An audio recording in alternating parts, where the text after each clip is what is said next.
Here in Ropes Eagle Stadium in Ropesville, and just like most of the games Pete talked about earlier in the newscast, this battle here between Ropes and Lockney will be determined in the trenches, starting with the offensive and defensive line. But for the Eagles, they may have one of the biggest trench warriors on their roster, one who's been fighting all his life.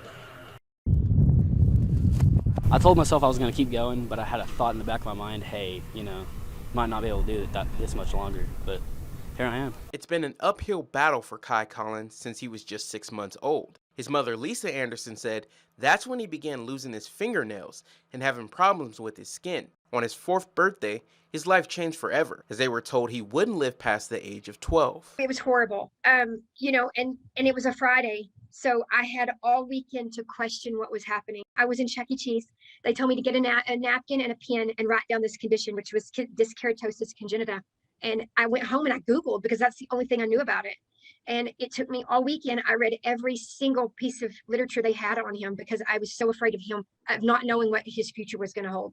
Anderson learned that only 1 in a million children will have disc keratosis congenita, and it would affect not only his nails and skin, but also his hair, and could cause bone marrow failure. I really didn't know about it, but I remember seeing my mom crying, so I was really confused about it. And then later on, I realized, this is a big deal. It was very, very hard. And it took a good year to actually even be able to talk about it because it was so hard to come to grips. I kept thinking I was going to wake up at any moment. And he's so strong. He's so tough. He's a fighter. Determined to help him overcome the odds, she signed him up for flag football, and it was a perfect match. But the fight wasn't over. At the age of 7, Collins had to stop playing for nearly 2 years due to issues with his bone marrow. And a couple years later, his condition caused a scar to form on his cornea. To help him see better, doctors fitted Collins with a contact, but an infection soon developed and resulted in a parasite eating his cornea, which caused him to begin losing sight in his left eye. It was actually more scary because, we thought that we had already battled this disease.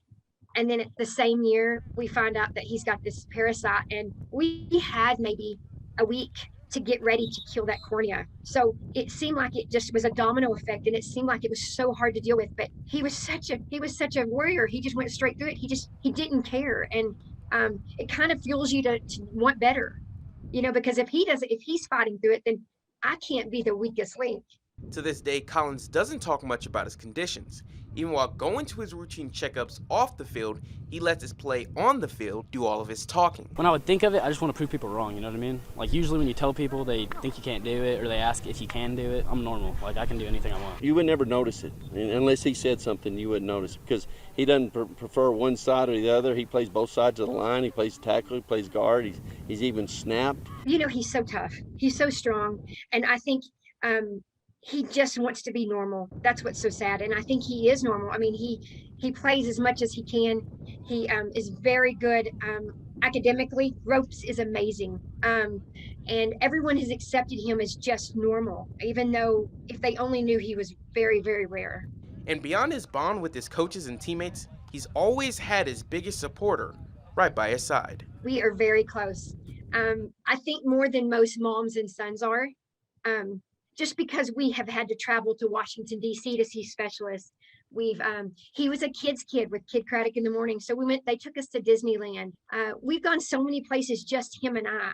And I was always a single mom, so it was always him and I. But I think we have a stronger bond because we had to face these abnormalities and these difficult times. Definitely stronger. Like we've been through so much, like NIH, we've been there a couple times, surgeries. It's just, I don't know, I just trust her and everything, you know what I mean?